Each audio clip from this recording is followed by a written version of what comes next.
Hello everyone. In this video I'm going to discuss about basics of Python programming. Basics of Python programming is very important to develop the web applications as well as the mobile applications. But to develop the web and mobile applications you need to learn special libraries for that. But to develop any kind of application using Python, basics are very important. To learn the basics, no need to have the computer system. In your smartphone itself you can learn the basics. How to do that I'm going to demonstrate in this video. Python is a multi-purpose programming language. Using this, you can develop the AI applications, machine learning applications, web applications, and mobile applications. But to develop mobile and web applications, you have to learn libraries like Django and Kiwi. But whatever might be the advanced application, basics are essential. So in this video, I'm going to cover the basics of Python. The main advantage of Python program is it is platform independent.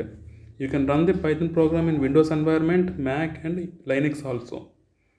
If you want to learn the Python programming in your computer, then go to python.org website, download the software, install it, then automatically IDLE will be available, that is integrated development learning environment will be available.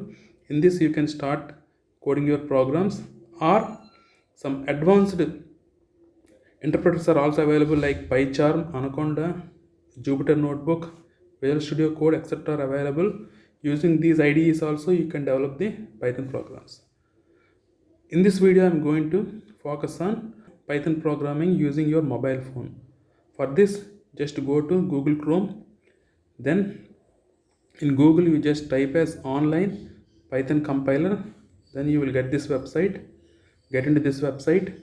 There you will find the Python online interpreter. So why this is called as interpreter means, in Python the program execution will be done line by line. Okay, in compiler the entire program will be executed at once and errors will be displayed. In interpreter, line by line execution will be there. Suppose at line 2 some error is there, means there itself the program stops execution and any errors after line 2 will not be displayed there.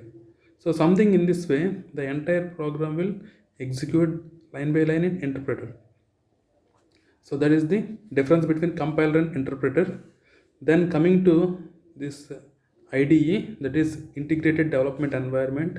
This online IDE consists of two windows. First one is code editor. This is the code editor. Here we can type the program. Then if you run the program, the result will be displayed in a terminal. So this terminal is called as shell in the online interpreter.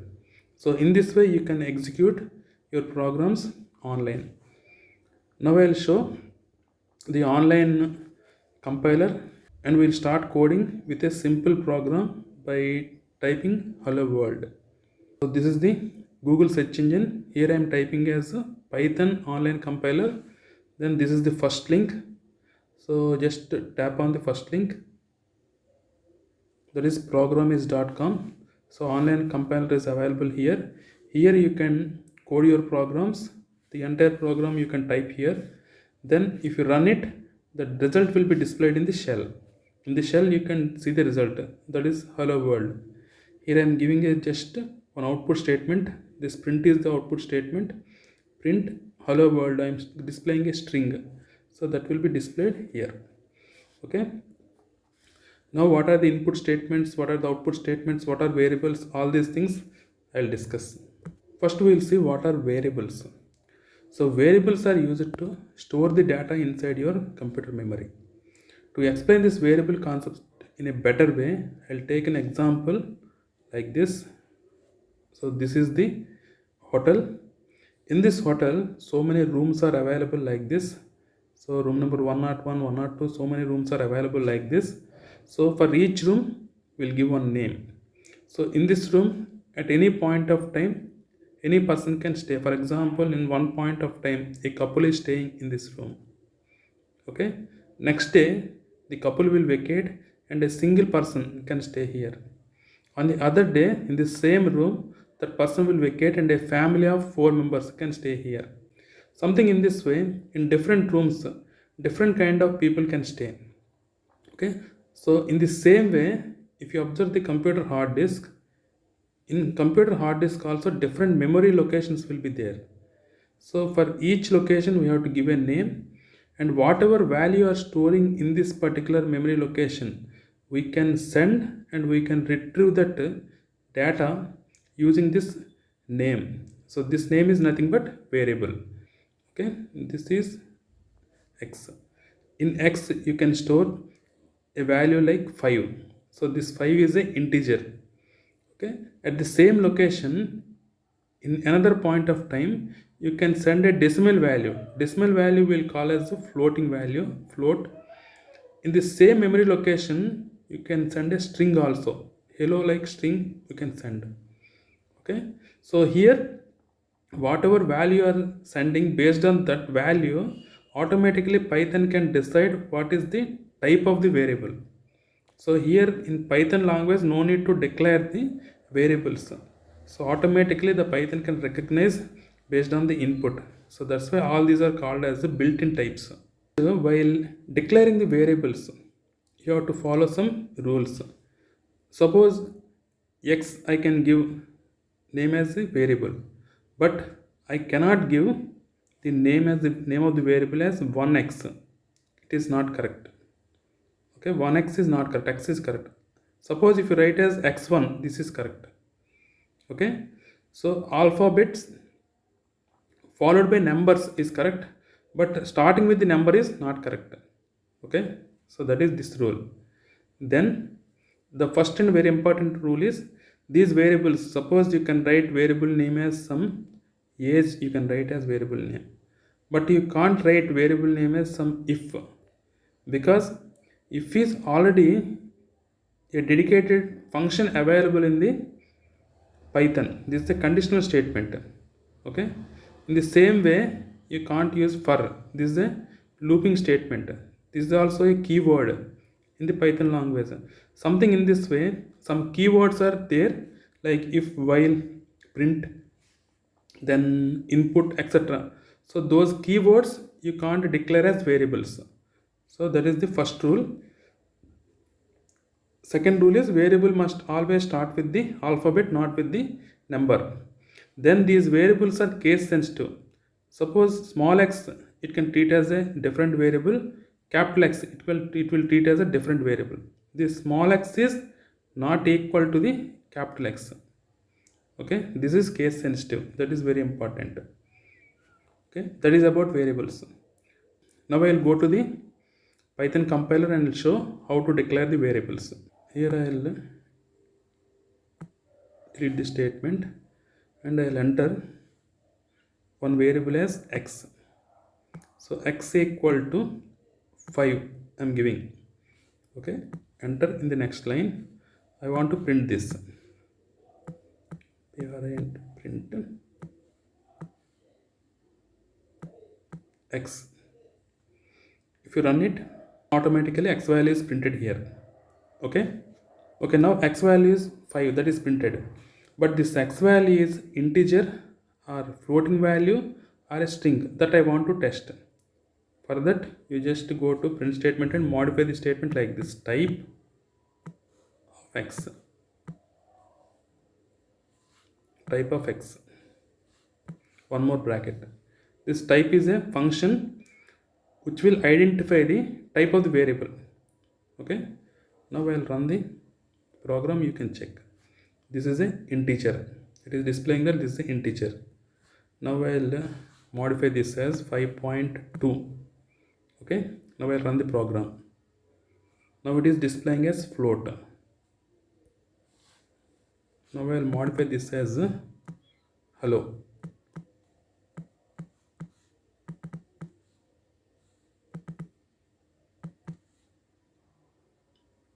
Now run this. Now it is displaying this as string. Okay, so another type of variable is also there, that is boolean, that is true or false. So I am taking boolean value as true. Now you check. This is boolean. Bool means boolean. Something in this way, different types are there, built-in types are there. So no need to declare the variables initially. You just assign the value. Python will automatically detect it, whether it is integer or float or boolean or string. Python will automatically decide.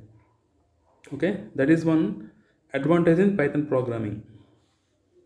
Input statements. So how to give the input statements? So when we want to take some value from the user, you have to use this input statement. So here, instead of directly giving x value as 5, I'll use some input statement. Input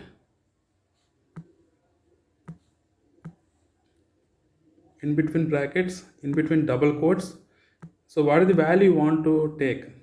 Okay, that you can enter a string. Enter space colon. Okay, enter x space colon. After colon also you give one more space. So what is the advantage you can understand after running the program? So here you just observe, this is the advantage. So after colon, if you give space, so the cursor will be somewhere here, you can comfortably enter the value. I am entering 5. Then again press enter. Then it is displaying this as a string. Any data when you are collecting from input statement, that will be collected as string type. So to convert that into integer type, you have to use one more function called int function. Now I am using the int function, int of x. Okay, now observe what is happening. This particular x is previously a string. Now it will be displayed as int. So I am entering 5. Then type enter. It is integer now. Okay.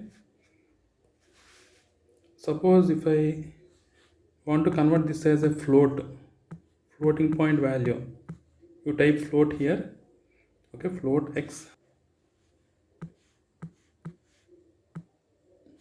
Now it is displaying that it is the floating value.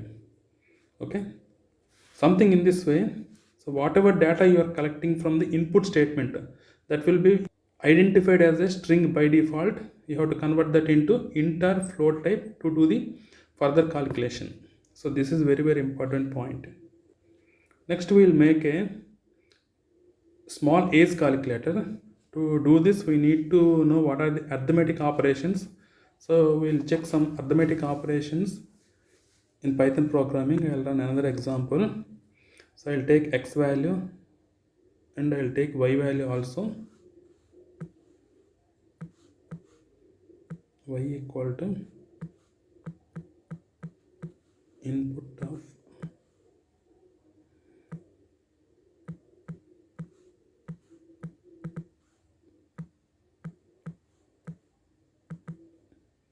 enter y.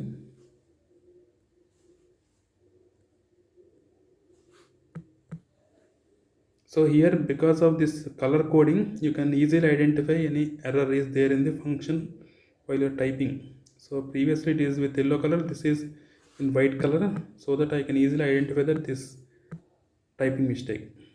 Okay, enter y. Then this x value I have converted as float value using this float function. So here y value, instead of using one more line, here itself I will convert that as float like this. Float, start the bracket here and close the bracket here. Okay, this float function here itself I am including. So float of input of y, whatever y value I am collecting, that will be converted into float. After that, that will be assigned to y. Okay, next I will calculate result.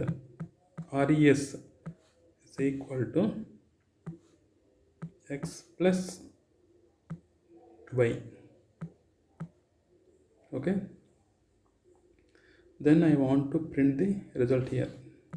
So type of the result I want to print, then result also I want to print the result something like this. Result is equal to result plus So I'm concatenating the strings result plus this particular res. So this res value will be in the form of floating value. Here result is a string. If you want to concatenate this result to this floating value, it will display an error. Okay, just check, it will display an error. X value I am taking as some 5.2, y value I will take as some 4.8. So now observe here, it is displaying an error. Okay, so not float to str. So float value you can't concatenate to the string. So here what you have to do is you have to convert this res value into string.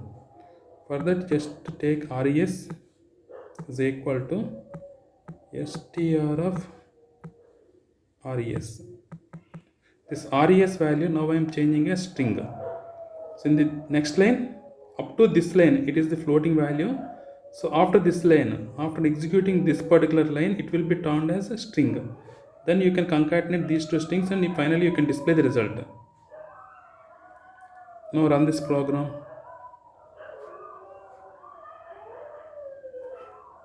X value is 5.2, y value is 4.8. Now result is 10. Now instead of addition, I will do the subtraction, minus. So we'll see what is the value of x minus y. So x value I will take as 10, y value I will take as 6. So 10 minus 6 is 4. Okay, that is floating value. So this value I don't want to display every time, I want to make that as quotation. So for that you have to use hash symbol. Next I will check multiplication, that is indicated with star. Again run the program. So first number is 5, second number is 10. Now result is 50. Okay, this is the result of product of two numbers. Next I will check division. First number is 10, second number is 5, 10 by 5 equal to 2. Okay, next and important thing is here, if you take two stars, it will work as x to the power of 5. Observe here, I am taking 4 as first number, 2 as second number, that means 4 square value I will get. Here we are going to get the 16 value. Okay, something in this way we can work with basic arithmetic operations. So to work with all these advanced operations, you have to import the math module. Now I will import math module and I will demonstrate how to get cos value, sin value, etc. So all these values we can get. So here I will import the math module.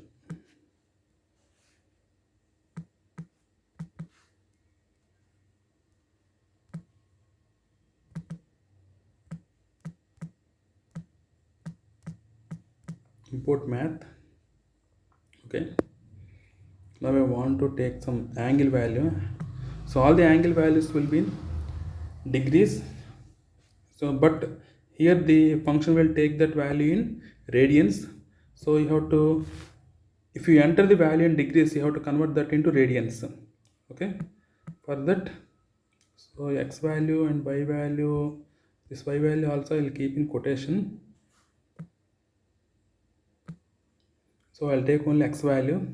So after that I'll calculate the x value and take the, I'll display the result. So this we have to convert as a float. So after that, so xr means x value in radians. So x value in radians is equal to x into pi. Pi by 180 we have to take. So to get that pi value, you can use this math function. Math dot pi means pi value you will get. Okay. So start the bracket here. Here you can end the bracket, divided by 180. So now up to here the x value will be in degrees. Now it is converted into xr means radians. Okay. So now I will display the result.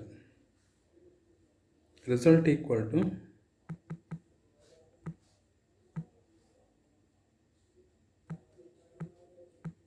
sine of xr. Okay, so sine value I want to find. Now run this program. Sine 30 value is known to you. I'll convert this sine 30 value here. So now I'll enter the angle is 30 degrees. That means sine 30 value I am going to find. Press enter.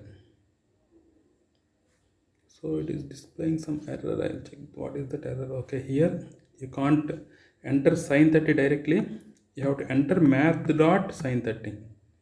Okay, now run the program. Now take the angle as 30, enter.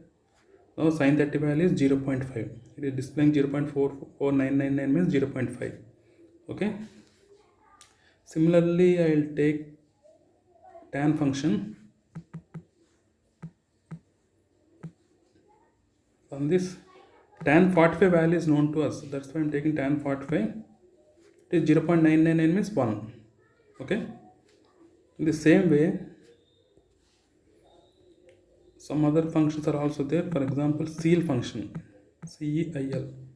Ceil function is representing ceiling. Okay, so that means here I will make this as quotation. Okay, whatever value I am getting through this x, I want to make that as ceil function. You just observe x value I am taking as 11.1. okay, press enter. XR value is not there, no? That is the main problem. X value you have to take here, x. Run this. I am taking this as 11.2. Enter. So 11.2 is turned as 12. That means whatever value is there in after decimal, that is immaterial. So after decimal any value is there means that will be turned to the next integer value. That is the meaning of a ceil function. Next one more function is there, floor function. We'll see what is floor function. So floor means, suppose 12.9 is there. 12.9 is there means we will round up that to 13. But as you are using floor function here, this will be turned to 12 only, not to 13. This will be turned to 12 only. That is the meaning of floor function. Floor means it is rounding down to the floor. Ceil means it is rising up to the ceiling. Something in that way you can remember. Okay. So in this way all these functions you can practice. Okay. So next, now we will write a small program to find the age. This is birth year, BY you can write. This is also BY you can write birth year. This is also BY birth year. This is also BY birth year. Next I want to find age. Okay, age equal to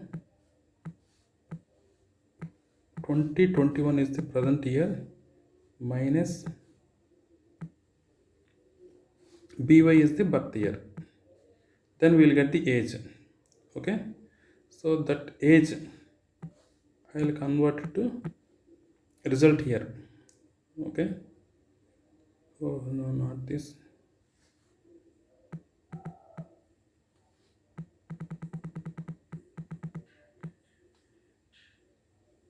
So here, so whatever age I am finding, that I will convert as a string.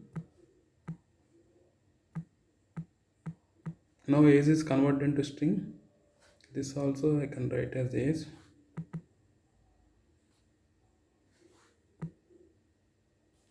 I think birth year is also a keyword. That's why here you use underscore. In between B and Y you use underscore.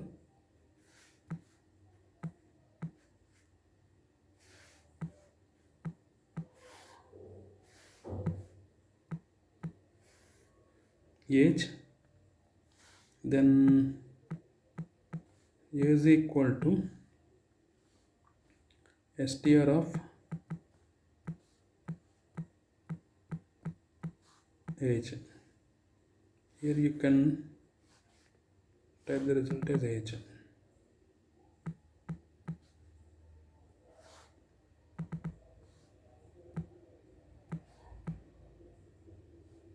Okay, now run the program. For example, I am entering date of year of birth as 2000. Enter. Then age is 21 years. So something in this way you can make a small age calculator. Next we will discuss about strings used in Python programming. Okay. So what are the different methods available to modify the strings that we'll discuss. So here I'll clear the entire program. I'll take a string as a course, COURS, the course. I'll take a string course equal to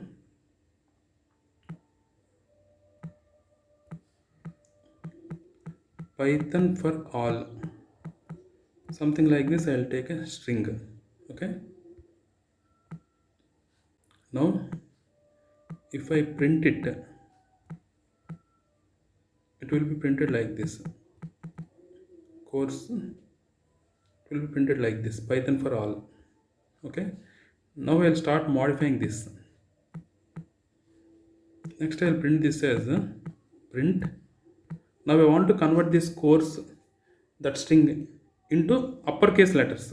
Then simply what you can do is you just type course dot upper function. You can use course dot upper. Okay, now see what will happen.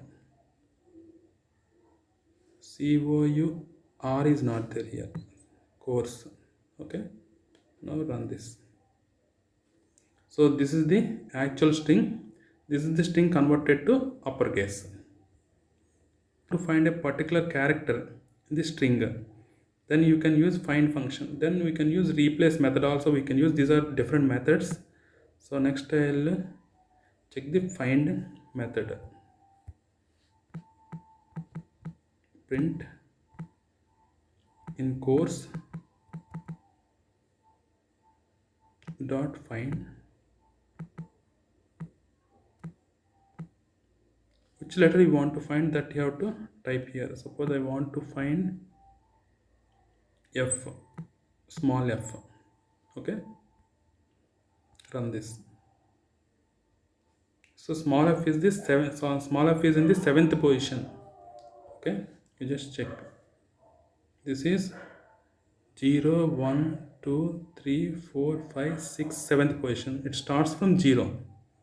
Okay, in that way we can check whether f is available or not. If it's not available, then it will return like this. You just check. I am entering z value. So it is entering -1 means it is not available. So 0 means it will be available in the first position. That's why it will not enter, it will not return 0, it will return -1 if it's not available. Okay, then we'll see what is replace. Suppose I want to replace for with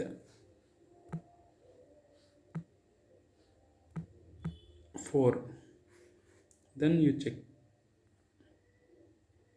So this is the original string. This is converted into uppercase letters.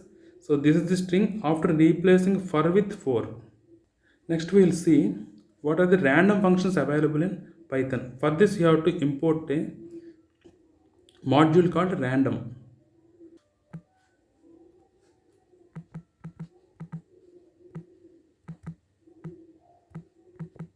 Import random module. Now you have to define a list of values. From this list I can randomly get one value. So I will define a list of values like this. L equal to, so within square brackets I will type 10, 20, 30, 40, 50. Okay, next I want to print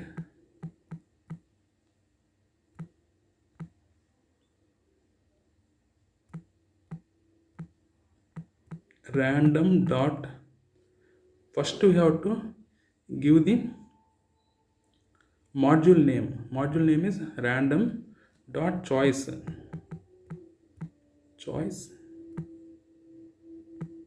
of L.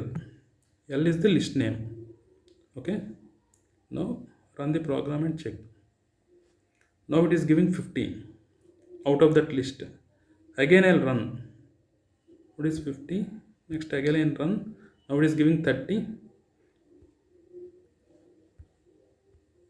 Now it is giving 40. So random means no need to specify all these values. So it will display one value in between 0 to 1. One floating value it will display. So random means one floating value it will display in between 0 and 1. Now we will discuss comparison operators. Comparison operators will return true or false.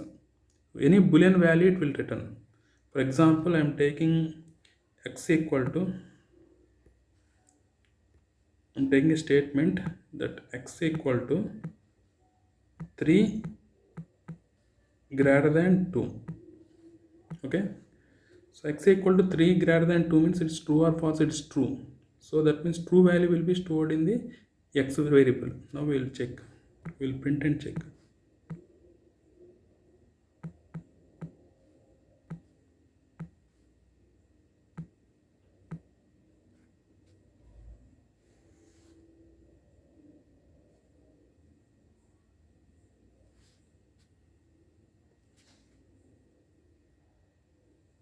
So it is returning true. Okay, for example, here I'll take less than instead of greater than. If I take less than value, now we'll check what will happen. It is saying false. So something in this way you can use the comparison operators. So different types of comparison operators are greater than or equal to, less than or equal to and not equal to. For example, here if I want to use equal to sign, you can type equal to 2 times. So I am saying that 3 is equal to 2. It is false. It has to return false. So it is giving false. Okay. So now I am using not equal to. It is not equal to 3 is not equal to 2. It is true. It is giving true. So something in this way you can use the comparison operators. Next we will see what are logical operators. So here two logical operators are available in Python, AND and OR. For example, here I am taking one example.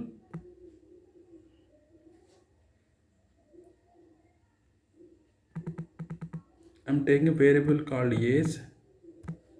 So age is equal to 35 I am taking. So I want to print true or false statement like this. Age is greater than 30. Okay, and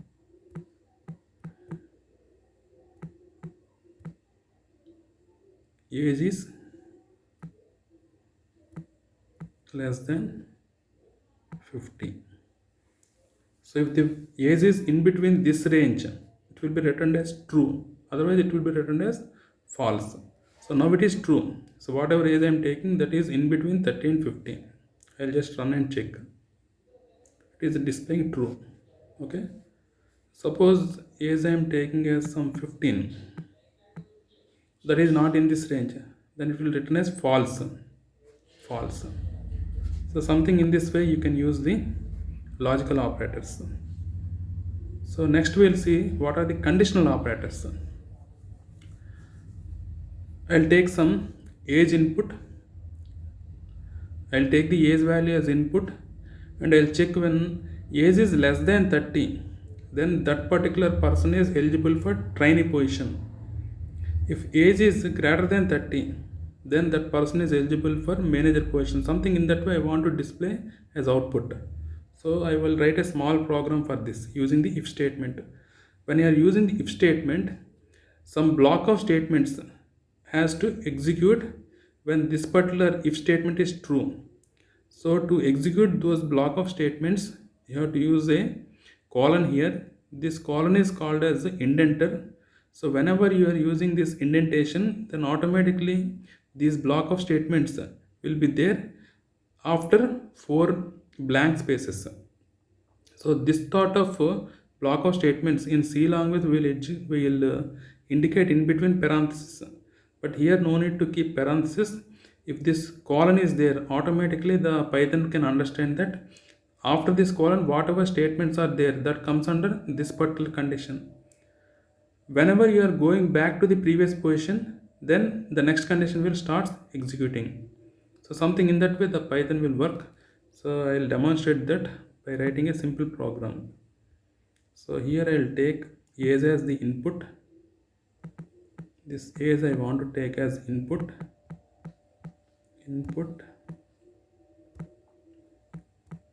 Enter the age.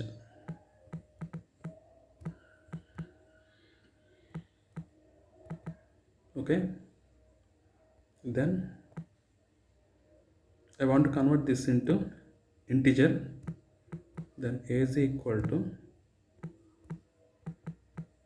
int of age. Now age is converted into integer. Then now I want to check the condition. If age is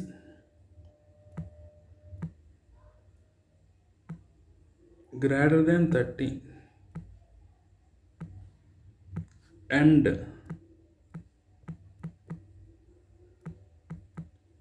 age is less than 45, then go to put a colon here. Then if you press enter, then automatically you can observe here this cursor is not at this position. 4 blank spaces will be there. After that the cursor will be available. Then whatever statement you are typing here, that will be under this particular if block. Okay, now here I want to print like this. Print trainee. That means this person is eligible for trainee position. I want to print one more print statement, that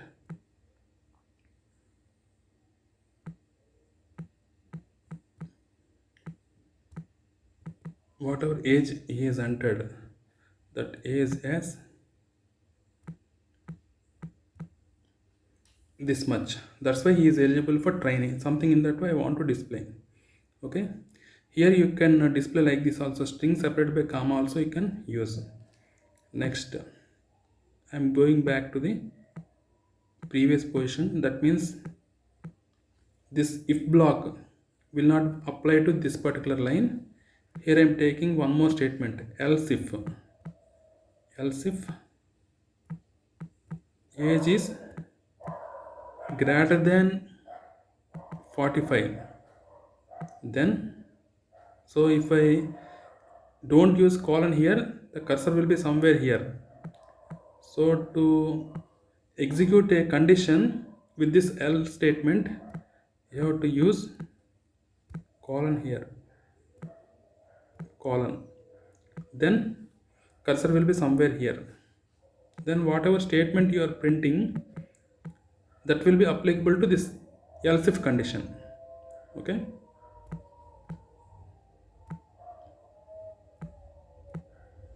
then manager, age is more than 45 means he is eligible for manager position. Something in this way I want to run a program. Now age I am entering as 35. He is eligible for training because age is 35. Okay, next I will enter age as some 50. Then he is eligible for manager post.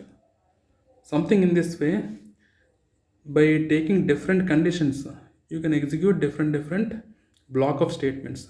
So that is the if condition. Next we will see what is while loop. While loop is used to repeatedly execute a block of statements. For example, I want to print some 5 values continuously, something like this. So then we can use the while statement. You just observe this program, you can understand. So I equal to 1, I is less than 5, then use colon. When initially I value is 1, when I is less than 5, until that point you have to print the I value, print I. Okay, then the very important statement is you have to increase the I value. I equal to I plus 1. Okay, initial I value is 1, 1 will be printed because I is less than 5, then I will become I plus 1, then I will be 2, so 2 is less than 5, that will be printed. So something in that way, this loop will rotate till 4. Just observe the output. So 1 2 3 4 you will get. Suppose it is less than or equal to 5,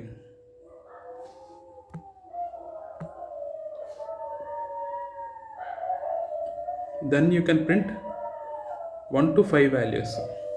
Now we'll see what are the lists. So list means different set of values directly you can store in a variable. We'll create a list of names. The variable name itself is names. Within square brackets I can type the different names like this. First name I'll type as John,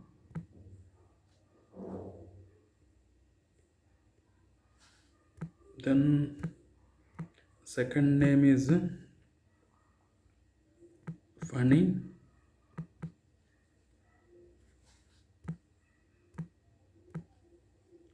third name is Banu,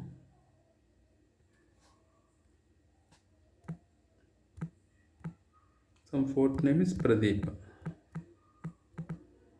Something like this. I'll take some set of names. Okay, here I can do some operations like this. Suppose I want to print names, then the output will be like this. As it is I can print. Okay, now I'll do some manipulations. Suppose I want to print a specific name at 0 position. I can define the position like this. -1 means last position name will be displayed. You just observe here. So next I want to print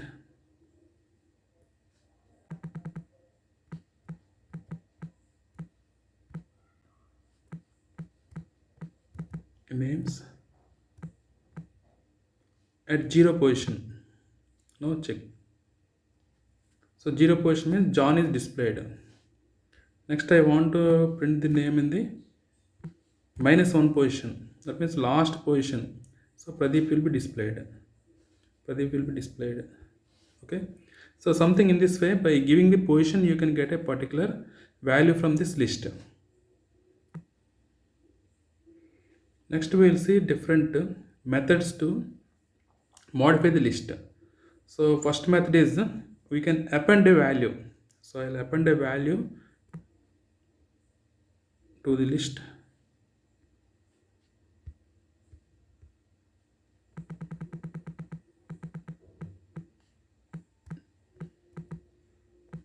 Names dot append. I'll append a value as Anji. I will add one more name. Next I will print the names. You just check the modified list names. So initially this is our list. Now I have appended one value Anji to this. That means that value is added.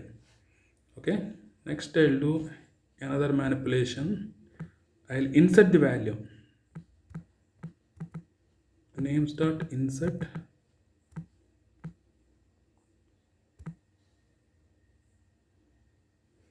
So this is the position and this is the value.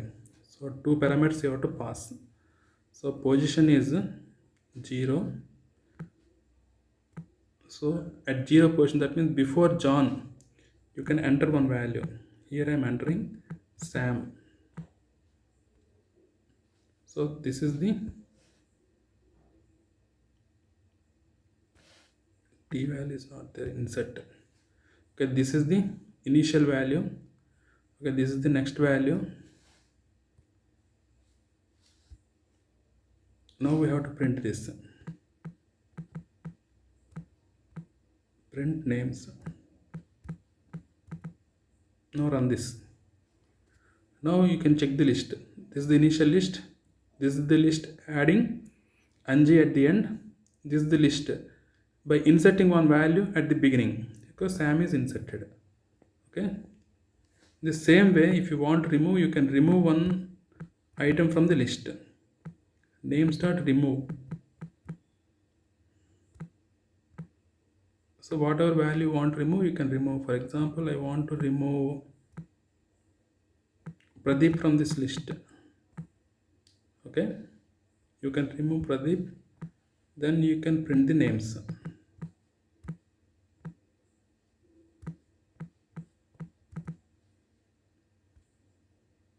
Like this. So here Pradeep is there, here Pradeep is removed. So something in this way you can work with the lists.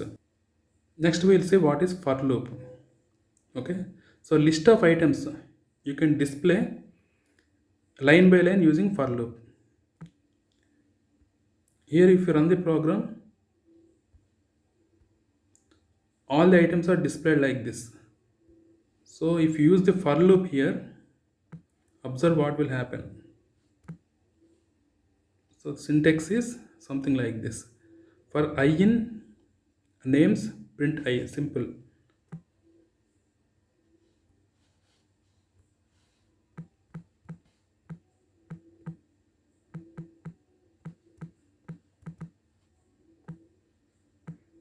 Here you have to use colon. To get the indentation, you have to use colon. Then print I. Okay, you just check the difference. So here all the values are in a line. Here all the values are displayed in separate lines. Something in this way you can use the for loop. Next we will see what is tuple. So tuple is just similar to list, but list is mutable. That means you can append the value, you can insert the value, you can remove the value. But tuple is immutable. Immutable means it is completely locked. You cannot change the list. So that is the difference between list and tuple. So in your program, suppose you want to use some set of values such that these values cannot be modified at any point of time, means you have to go for tuple. Suppose you want to modify the list according to your requirement at different places, means you have to go for list. These are the basics in Python programming. If you want to learn in depth, you have to learn Django for web applications and Kiwi for mobile applications. In the coming videos, I'll give some more examples by solving the typical mechanical engineering problems using the Python language. Thanks for watching this video. If you like this video, please subscribe to my channel.